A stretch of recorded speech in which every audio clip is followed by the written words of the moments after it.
বন্ধুরা চলো আমরা একটু দেখে নিই কিভাবে কপার 2+ আয়ন শনাক্ত করা যেতে পারে।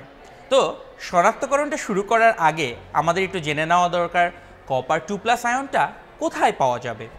কপার 2+ আয়নের সবচেয়ে কমন এক্সাম্পল হচ্ছে কপার সালফেট, বা যেটাকে আমরা বাংলা ভাষায় বলে থাকি তুতে, যেটা দেখতে অনেকটা নীলাভ সবুজ রঙের হয়ে থাকে।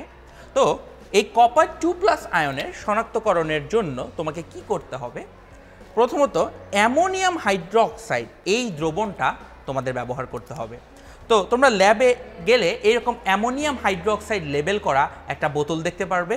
সো সেই অ্যামোনিয়াম হাইড্রোক্সাইডটাকে যদি তুমি কপার সালফেটের মধ্যে দিয়ে দাও, তাহলে দুজন বিক্রিয়া করে এই যৌগটা তৈরি করবে যার রং হচ্ছে নীল। এই নীল রঙের কালার দেখে তোমরা প্রাথমিকভাবে শনাক্ত করতে পারবে এটা কপার 2+ আয়ন। কিন্তু এখানে কিন্তু ঘটনার শেষ না, কিছুক্ষণ রেখে দিলে দেখা যাবে সেই নীল অধক্ষেপটা আর একটু অবশিষ্ট অ্যামোনিয়াম হাইড্রোক্সাইডের সাথে বিক্রিয়া করার পরে সে টেট্রাঅ্যামিন কপার সালফেটের গাঢ় নীল বর্ণের অধক্ষেপ তৈরি করবে। তাহলে কি ঘটনা ঘটবে? আমরা আমাদের অ্যামোনিয়াম হাইড্রোক্সাইড দেওয়ার সাথে সাথে দেখতে পারবো একটা নীল অধক্ষেপ পড়েছে, এবং সময়ের সাথে সেই নীলটা আস্তে আস্তে গাঢ় নীল বর্ণের অধক্ষেপে পরিণত হবে। তো এটা ছিল থিওরি, বা যেটা তোমরা বইতে পড়ে আসো। এবার আসো আমরা একটু হাতে কলমে বিক্রিয়া করে দেখে নিই সেটা কিভাবে করা হয়। দেখতে পাচ্ছ এখানে কাগজের উপরে কিছুটা নীল বর্ণের কপার সালফেট রাখা আছে। এই কপার সালফেটটার সাথে পানিতে মেশালে এই রকম একটা দ্রবণ বা সলিউশন তৈরি হবে। তো এখন আমরা দেখব এই সলিউশনের কপার 2+কে কিভাবে শনাক্ত করা সম্ভব।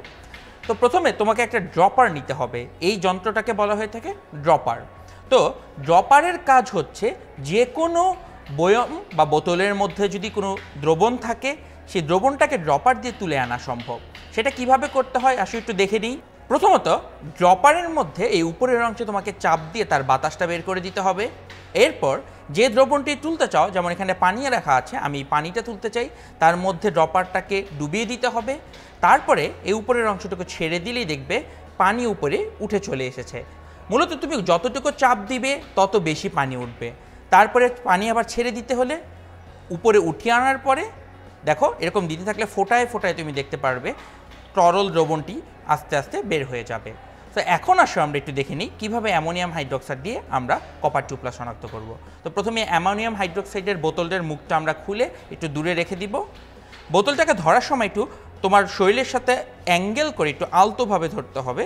তারপরে ড্রপারটাতে চাপ দিয়ে তার বাতাস বের করে দিয়ে আমরা ভেতরে ঢুকিয়ে অল্প একটু অ্যামোনিয়াম হাইড্রোক্সাইড তুলে নিয়ে আসব।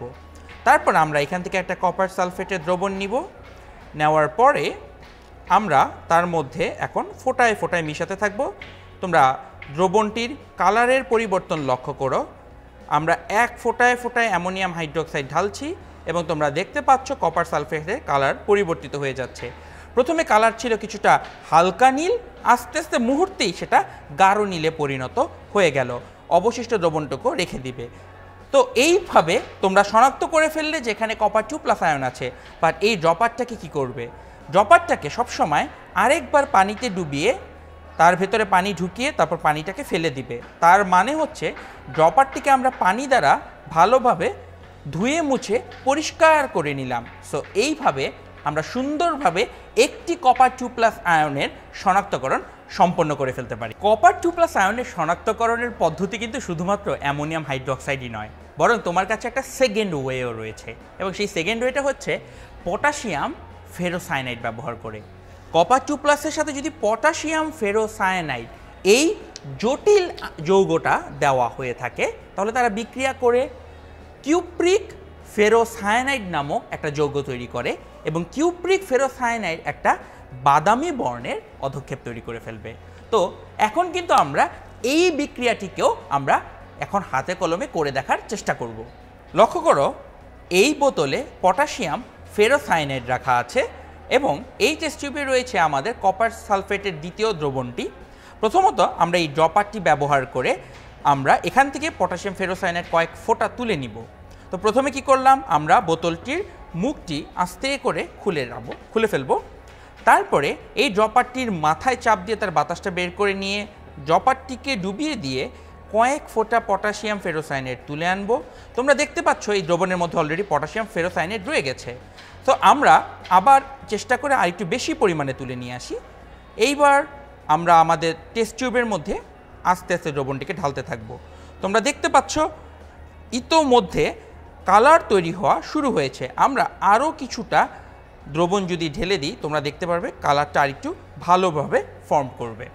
তো পাশাপাশি দুইটা দ্রবণ পরীক্ষার মাধ্যমে তোমরা দেখতে পারলে একটার ক্ষেত্রে বাদামি বর্ণ তৈরি হলো যখন আমরা পটাশিয়াম ফেরোসায়ানেট দিয়েছি, এবং কপার 2+ আয়নের অন্য পরীক্ষায় অ্যামোনিয়াম হাইড্রোক্সাইড দেওয়াতে এইখানটাতে নীল বর্ণের রং তৈরি হয়েছে। সুতরাং দুটি পরীক্ষার মাধ্যমে তুমি চাইলে কপার 2+ আয়নের আর্দ্র পরীক্ষা শনাক্তকরণ সম্পন্ন করতে পারবে।